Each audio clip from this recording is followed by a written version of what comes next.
बिस्मिल्लाहिर्रहमानिर्रहीम। अस्सलाम वालेकुम। उम्मीद करता हूँ कि तमाम दोस्तों आप खैरियत से होंगे।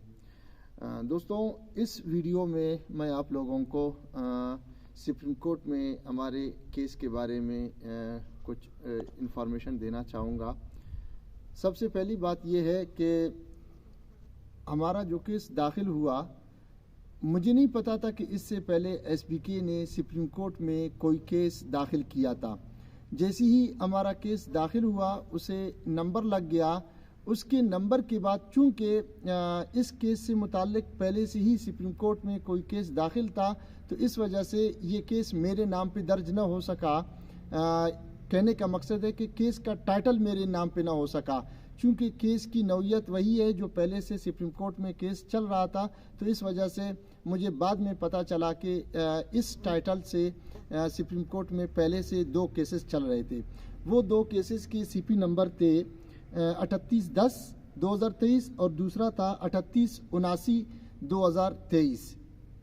बात ये है कि कल मेरी नज़र से एक यूट्यूब की एक वीडियो गुजरी। उसमें एक दोस्त ये कह रहे थे कि भाई आप लोगों को धोखे में रखा जा रहा है कि सुप्रीम कोर्ट में कोई केस दाखिल नहीं है, या सुप्रीम कोर्ट में जो केस दाखिल था मैं यानी अल्लाह नूर बलोच उस केस के मुतालिक सही बयान नहीं बल्कि दुरोगोई से काम ले रहा है।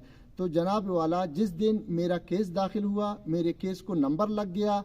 उसके बाद जो मुझे हियरिंग की डेट मिली थी वो 8 जनवरी की थी।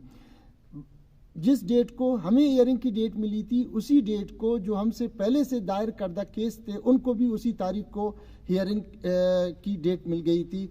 तो वहाँ पे जाकर जब हम चले गए रजिस्टर उसके पास, रीडर के पास, तो हमारे जो एडवोकेट साहब थे, तो उसने रीडर से ये दरख्वास्त की, चूँकि इसी नौयत के 2 मुख्तलिफ पहले केसेस चल रहे हैं और एक हमारा केस है, तो ये हो गए 3 केसेस। तो बजाय इनको अलग अलग टाइम देने के, तो आप इनको एक ही टाइम पे कॉल कर दें। तो रीडर ने मेहरबानी की कि हमारे तमाम केसेस को, जो 3 केसेस थे, 2 पहले और एक मेरा वाला केस जो मैंने दाखिल किया था, इन सब की उसने जो हाज़िरी है वो एक साथ लगा दी। और फिर उसने तकरीबन 3-4 केसेस कॉल हो गए। उसके बाद उसने हमारी केस की कॉल दे दी। हमारे केस की कॉल पर जो 2 पहले पेशी थे, जिनके मैंने CP नंबर आपको ऑलरेडी बता दिए हैं, 3810 और 3879, उनके जो वकील थे, एक था वकार अली ख़ान और दूसरा था अनवर मसूद साहब। उन्होंने हमारे वकील से ये इस्तदा की कि चूँकि केस की नौयत एक ही है, हमारा केस पहले से लग चुका है, आपकी मेहरबानी होगी आप हमें बोलने की इजाज़त दें, इब्तिदा हम करेंगे। तो हमारे वकील साहब ने कहा चलो ठीक है, आप इब्तिदा कर दें। तो जैसे ही केस की कॉल हो गई तो वकील साहब ने बोलना शुरू किया। तो जस्टिस एजाजुल हसन साहब से बैरिस्टर वकार अली ख़ान और अनवर मसूद ने अलग अलग दरख्वास्त दे दी। अलग अलग दरख्वास्त क्या थे? जिस तरह के वो हमारे यूट्यूबर दोस्त ये कह रहे हैं कि भाई हमें केस के बारे में आगाही नहीं दी गई, कि भाई एक डिस्पोज ऑफ हो गया, एक विदड्रा हो गया है। अभी देखें, एक केस जो डिस्पोज ऑफ हो गया है, उसके वकील ने इस्तदा की कि भाई हम अपना केस खुद निकालना चाहते हैं, चूँकि केस का पहले फ़ैसला नहीं आया था, अब फैसला आ चुका है, तो हम इस केस के फ़ैसले को पूरा चैलेंज करने जा रहे हैं। तो हमारी ये दरख्वास्त है कि हमारे केस को डिस्पोज ऑफ किया जाए। तो डिस्पोज कर दिया गया। और दूसरे बैरिस्टर साहब ने भी दरख्वास्त दे दी कि हम अपना केस खुद विड्रॉ कर रहे हैं। तो ये दोनों केसेस की बात थी। अब मैं अपने केस के बारे में बता दूं कि आप लोगों की इत्तला के लिए मैं ये अर्ज़ कर दूं कि मेरा एक केस नहीं बल्कि 2 केस हैं। एक केस बिल्कुल दाखिल हो चुका है, जिसकी मैं अभी अभी आपको बता चुका हूं कि 8 तारीख को उसकी हियरिंग हुई थी। मेरा दूसरा केस भी अल्हम्दुलिल्लाह दाखिल हो चुका है। ताज़ा तरीन इतलात के मुताबिक कल उसे फिक्सेशन ब्रांच को भेज दिया गया है। अब सुप्रीम कोर्ट में केसेस दाखिल करने का एक तरीक़ाकार है, हाई कोर्ट से उसकी नौयत बिल्कुल अलग है। हाई कोर्ट में अगर हम कोई केस दाखिल करते हैं तो फ़ौरन उसी टाइम उसे नंबर लगा दिया जाता है, थंबनेल के ज़रिए से उसकी रजिस्ट्रेशन हो जाती है। लेकिन सुप्रीम कोर्ट में इस तरह नहीं होता। सुप्रीम कोर्ट में आप पहले केस को तैयार करते हैं, केस को आप जो है सबमिट करते हैं, उसके ऊपर जांच पड़ताल होती है, देखते हैं कि आया जो डॉक्यूमेंट्स अटैच हैं वो वेरीफाई हैं या नहीं है, उनमें आया कोई ऐसा कागज़ या कोई ऐसी डॉक्यूमेंट्स जो अटेस्टेड नहीं है तो उनको निकाल दिया जाता है। बार बार जिस बंदे ने केस दाखिल किया है उसे कॉल किया जाता है कि भाई आपकी फ़लाना डॉक्यूमेंट्स कंप्लीट नहीं है, उनको कंप्लीट कर दें।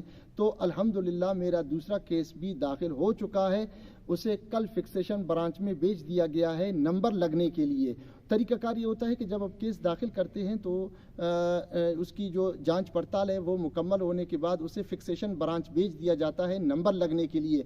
जब उसे नंबर लग जाता है दोबारा सब रजिस्ट्रार के पास जब केस आ जाता है तो उस टाइम उसे जो है फिर दरख्वास्त देनी पड़ती है डेट के लिए। तो अल्हम्दुलिल्लाह केस दाखिल हो चुका है। दोस्त मुतमईन रहें, एक नहीं बल्कि 2 केसेस हैं हमारे। उन 2 केसेस के साथ साथ 2 और केसेस हैं जो हमसे पहले सुप्रीम कोर्ट में चल रहे थे, उनकी रिजेक्ट कर दिए हैं उनके बैरिस्टर साहिबान ने खुद, वो भी दाखिल हो चुके हैं। इतलात के मुताबिक उनको भी कल नंबर लग जाएगा। जैसे ही इंशाल्लाह उन्हें नंबर लग गया तो फिर हम जो है इंशाल्लाह जल्द हियरिंग की दरख्वास्त दे देंगे। अब चूंकि एक मामला ये आ रहा है, दोस्त बार बार मुझे फ़ोन करके पूछ रहे हैं कि भाई कल 15 तारीख़ है, अब HEC क्या एडवर्टाइजमेंट करेगी या नहीं करेगी। तो सबसे पहले मैं आपको क्लियर कर दूं कि कुछ दिन पहले हुकूमत की तरफ से, हुकूमत बलूचिस्तान की तरफ से सरदार बहादुर खान वुमेन यूनिवर्सिटी को एक मुरासला भेजा गया था कि भाई आपके पास जितनी भी डेटा है वो हमें दे दें। तो इस मैसेज को देखकर बहुत से लोग घबरा गए। उसकी वजह यह है कि उन लोगों ने ये समझा कि बस अभी जो है ना हमारा काम हो गया है ख़राब, अभी जो है हर हाल में HEC जो है एडवर्टाइजमेंट कर देगा वगैरह वगैरह।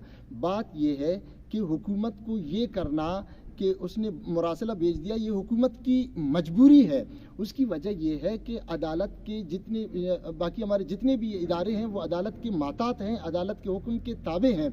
चूँकि अदालती हुक्म है कि 15 तारीख़ तक ये तमाम काम मुकम्मल होने चाहिए, तो हुकूमत जो है वो अदालत का ताबे है। अदालत के हुक्म के मुताबिक उसे ये काम जल्द अज जल्द करने चाहिए थे, तो उसने ये कर दिया, मुरासला उसको भेज दिया। तो इससे दोस्त बिल्कुल भी परेशान ना हो। अच्छा, दूसरी बात यह है कि अगर इस बीच HEC एडवर्टाइजमेंट कर देगा तो हम क्या करें।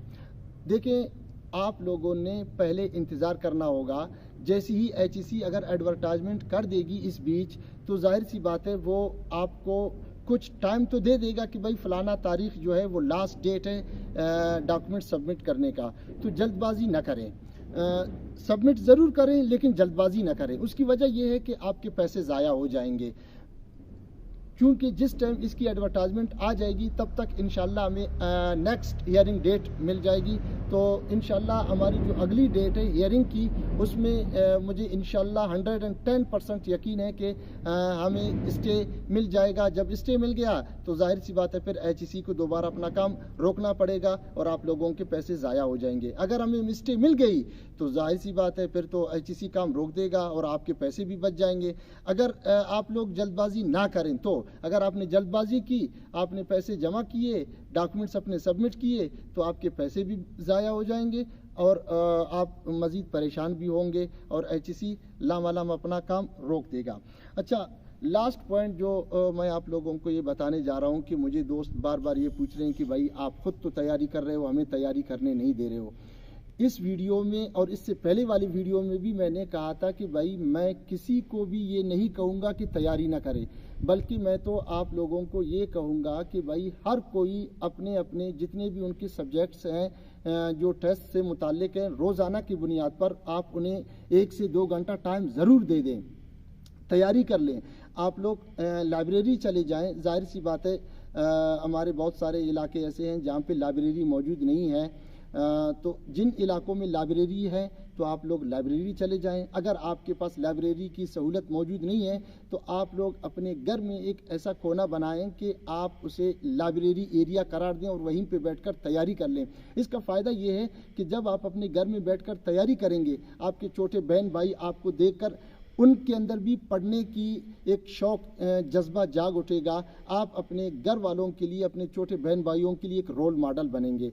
तो तैयारी बिल्कुल कर लें। मैं इस चीज़ की कतन खिलाफ नहीं हूँ, मैं खुद तैयारी में हूँ। ये नहीं है कि मैं तैयारी नहीं कर रहा हूँ और आप लोगों को कह रहा हूँ कि आप तैयारी ना करें। बिल्कुल, मैं तो हमा वक्त तैयारी में हूँ। अल्हम्दुलिल्लाह मैं एक प्राइवेट टीचर हूँ, स्कूल में मैं पढ़ाता हूँ जो दोस्त हमारे प्राइवेट टीचिंग कर रहे हैं उनकी तो तैयारी हो रही है, लेकिन जाहिर सी बात है तमाम लोग तो टीचिंग में नहीं होंगे।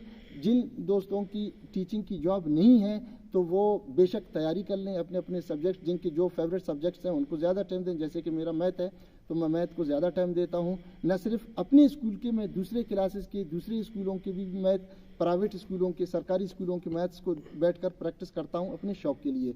तो मैं तमाम दोस्तों को यही जो है पैगाम दूंगा कि पढ़ाई हर वक्त जारी करते रहें, पढ़ाई से कभी भी दूर ना हो।